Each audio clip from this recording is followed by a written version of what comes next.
আজ শুক্রবার 27শে ভাদ্র 2024 সালের 13ই সেপ্টেম্বর। বৃশ্চিক রাশি, বৃশ্চিক লগ্ন, স্করপিয়ান সাইন জাতক জাতিকাদের একটু সাবধানতা অবলম্বন করেই দিনটি কাটাতে হবে।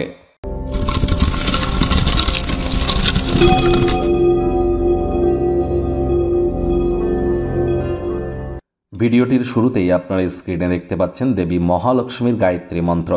ওম শ্রী মহালক্ষ্মী চ বিদ্মহে বিষ্ণুপত্নাই চ ধীমহি তন্ন লক্ষ্মী প্রচোদয়াৎ। এটি আজ আপনারা 108 বার জপ করুন, না পারলে অন্তত 21 বার বা 11 বার বা 7 বার বা 3 বার জপ করুন না, কিছুটা হলে উপকৃত হবেন। পারলে সন্ধেবেলার সময় স্নান আদি সেরে আপনার লাইট কালারের কোনো ড্রেস পরিধান করে লাল রঙের আসনে দেবী লক্ষ্মীর ঘটের সামনে বসে লক্ষ্মী দেবীর পাঁচালি পড়ুন, উপকৃত হবেন। দেখুন, বৃহস্পতিবার, গুরুবার, শুক্রবার কিন্তু লক্ষ্মীবার। আজ লক্ষ্মীর পাঁচালি পড়ুন।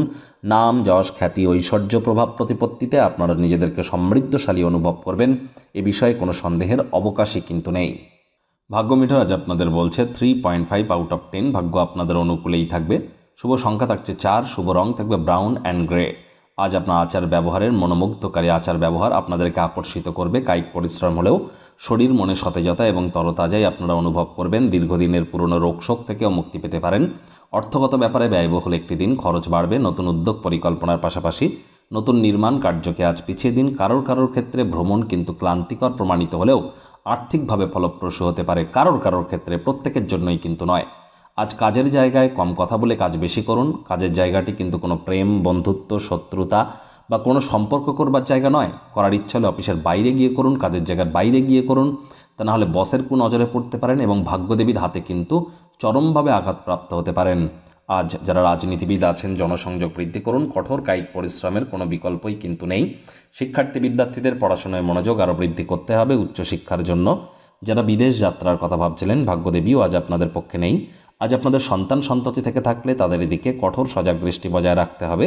অসৎ সঙ্গে চলে যেতে পারে, চোখে চোখ রেখে কবিজেলি মিথ্যে কথা বলে দিতে পারে। প্রেমিক প্রেমিকা, স্বামী স্ত্রী, ভালোবাসার মানুষের চরিত্র নিয়ে সন্দেহবাতিক যেন হবেন না। তৃতীয় কোনো ব্যক্তিকে ভুলেও সম্পর্কের মধ্যে যেন প্রবেশ করতে দেবেন না। সম্পর্কের দুর্বলতা আরও বেড়ে যেতে পারে। শত্রুপক্ষ, বিরোধী পক্ষ আজ কিন্তু খুব একটি শক্তিশালী থাকছে না। পরিবার, পরিজন, নিকটস্থানীয় ব্যক্তিবর্গ, বন্ধু স্বজন কারোর উপরেই জোর করে নিজের মতামতকে জাহির করলেই কিন্তু ক্ষতি। ছোটোখাটো ব্যাপারে অন্যের বিষয়ে ভুল ত্রুটি ধরা স্বভাব থাকলে ত্যাগ করুন, তা না হলে সম্পর্কের অবনতি হতেই পারে। গৃহের কোনো বিশেষ ব্যক্তি আজ আপনার সাথে সময় কাটানোর জেদ করবে, কিন্তু আপনার হয়তো সময় থাকবে না, যার কারণে তার এবং আপনার দুজনেরই খারাপ লাগতে পারে। আলাপ আলোচনা, আপোষের মাধ্যমে সব কিছু মিটিয়ে নিন।